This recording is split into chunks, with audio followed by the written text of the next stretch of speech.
Nakalatag na ang seguridad na ipatutupad sa mga simbahan sa Davao City sa pagsisimula ng Misa de Gallo ngayong Sabado, December 16.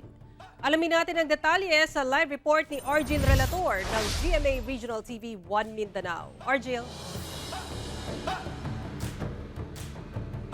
Sara, mahigit 1,000 law enforcers ang ide-deploy sa mga simbahan sa Davao City upang magbantay sa seguridad sa pagsisimula ng Misa de Gallo ngayong Sabado, December 16.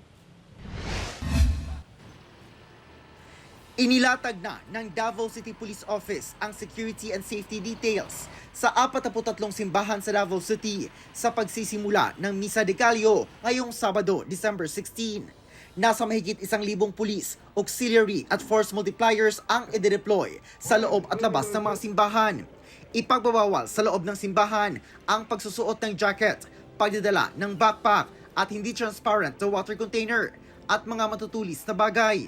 Magpapatupad din ng one entrance, one exit policy upang maging organisado ang pagpasok at paglabas sa simbahan. And then ang ato ang City Director nagpahimangno kanunay sa mga station commanders to monitor all the activities, especially this simbang gabi.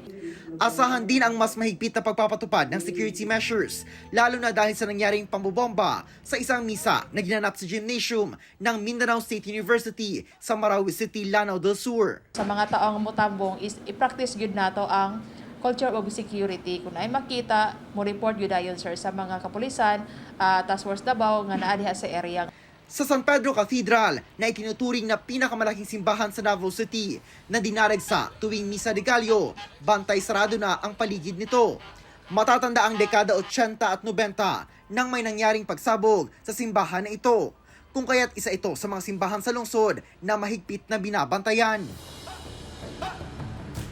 Sara, pansamantala ring ipatatanggal ang mga sombrero at face mask sa entrance sa mga simbahan upang makuhanan ng security cameras ang mga papasok na mga magsisimba. Sara. Okay, maraming salamat Argil Relator ng GMA Regional TV 1 Mindanao.